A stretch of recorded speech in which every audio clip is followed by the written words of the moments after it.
നമസ്കാരം, പ്രവാസി മലയാളിയിലേക്ക് സ്വാഗതം. ഗൾഫ് നേട്ടങ്ങൾ കൊണ്ട് കുതിക്കുകയാണ്, പ്രത്യേകിച്ച് Qatar.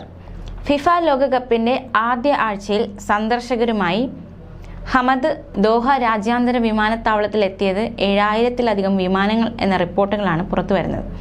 Civil aviation general authority പുറത്തുവിട്ട കണക്കുകൾ പ്രകാരം ആഗോള വിമാന കമ്പനികൾക്ക് പുറമെ ഗൾഫ് സഹകരണ കൗൺസിൽ രാജ്യങ്ങളിൽ നിന്നുള്ള വിമാന കമ്പനികളുടെ ഷട്ടിൽ സർവീസും ഇതിൽ ഉൾപ്പെടുകയാണ്. കൂടാതെ അറബ് രാജ്യങ്ങളിൽ നിന്നും ഖത്തറിലേക്ക് കൂടുതൽ വിമാന സർവീസുകൾ തുടങ്ങിയിട്ടുണ്ട്. തെക്കൻ അമേരിക്ക, ആഫ്രിക്കൻ രാജ്യങ്ങളിൽ നിന്നുള്ള വിമാനങ്ങൾ കൂടാതെ German Lufthansa, air France, finish airline തുടങ്ങിയ രാജ്യാന്തര വിമാന കമ്പനികളുടെ പതിവ് യാത്രാ വിമാനങ്ങൾക്ക് പുറമെ ചാർട്ടേഡ് വിമാനങ്ങളും ഖത്തറിലേക്ക് സർവീസ് നടത്തുന്നു. ദോഹ ഫ്ലൈറ്റ് ഇൻഫർമേഷൻ റീജൻ പ്രവർത്തനം തുടങ്ങിയതോടെ വ്യോമശേഷിയിലും രാജ്യത്തേക്ക് വന്നുപോകുന്ന വിമാന റൂട്ടുകളിലും വർധനയുണ്ട്. GCC രാജ്യങ്ങളിൽ നിന്നുള്ള ആരാധകർക്ക് കളി കണ്ട് അന്നു തന്നെ മടങ്ങാനുള്ള സൗകര്യം മുൻനിർത്തിയാണ് മാച്ച് ഡേ ഷട്ടിൽ വിമാന സർവീസ് തുടങ്ങിയത്.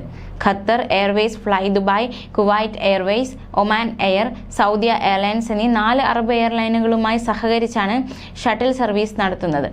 മറ്റ് രാജ്യാന്തര വിമാനങ്ങൾ ഹമദ് രാജ്യാന്തര വിമാനത്താവളത്തിലാണ് കൈകാര്യം ചെയ്യുന്നത്.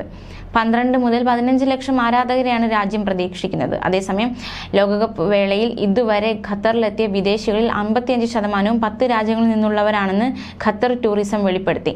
Saudi Arabia, India, USA, Mexico, Britain, Argentina, Egypt, Iran, Morocco, Sudan എന്നീ രാജ്യങ്ങളിൽ നിന്നാണ് കൂടുതൽ ആരാധകർ ഖത്തറിലെത്തിയത്. ഇതിൽ ഏറ്റവും കൂടുതൽ സന്ദർശകർ എത്തിയത് സൗദി അറേബ്യയിൽ നിന്നാണ്. ആകെ സന്ദർശകരുടെ 11% സൗദി അറേബ്യയിൽ നിന്നുള്ളവരാണെന്നും ഖത്തർ ടൂറിസം വെളിപ്പെടുത്തി. സൗദി കഴിഞ്ഞാൽ ഏറ്റവും കൂടുതൽ പേർ ഖത്തറിലെത്തിയത് ഇന്ത്യയിൽ നിന്നാണെന്നും കണക്കുകൾ വ്യക്തമാക്കുന്നു. ആകെ സന്ദർശകരുടെ 9% ഇന്ത്യക്കാർ. USA-യിൽ നിന്ന് 7% പേരും, മെക്സിക്കോ, ബ്രിട്ടൻ എന്നിവിടങ്ങളിൽ നിന്ന് 6% വീതവും, അർജന്റീനയിൽ നിന്ന് 4%, ഈജിപ്റ്റ്, ഇറാൻ, മൊറോക്കോ, സുഡാൻ എന്നിവിടങ്ങളിൽ നിന്ന് 3% വീതവുമാണ് ഖത്തറിലെത്തിയ സന്ദർശകരുടെ തോത്. ഖത്തറിന്റെ സജീവമായ ടൂറിസം കലണ്ടറിനൊപ്പം ലോകകപ്പ് കൂടി വന്നതോടെ രാജ്യത്തേക്കുള്ള സന്ദർശകരുടെ വരവ് വലിയ തോതിൽ വർദ്ധിച്ചതായി Qatar tourism chief operating officer Berthold Trenkel പറഞ്ഞു. ഫുട്ബോൾ ലോകകപ്പ് കഴിയുന്നതോടെ 10 ലക്ഷത്തിലധികം ആളുകൾ രാജ്യത്ത് എത്തുമെന്നാണ് പ്രതീക്ഷിക്കുന്നതെന്നും അദ്ദേഹം അറിയിച്ചു. ലോകകപ്പ് ടൂർണമെന്റിന് മുമ്പ് തന്നെ സൗദി അറേബ്യയിൽ നിന്നുള്ള സന്ദർശകർ പട്ടികയിൽ ഒന്നാമതെത്തിയിരുന്നു. ലോകകപ്പ് വേളയിൽ ഗൾഫ് സഹകരണ കൗൺസിൽ രാജ്യങ്ങളിൽ നിന്ന് എത്തിയവരിൽ സൗദി അറേബ്യയിൽ നിന്നുള്ളവർ കഴിഞ്ഞാൽ കൂടുതൽ പേർ ഒമാനിൽ നിന്നാണ് എത്തിയതെന്നും അദ്ദേഹം പറഞ്ഞു. UAE, കുവൈറ്റ് എന്നീ രാജ്യങ്ങളാണ് തൊട്ടുപുറകിൽ.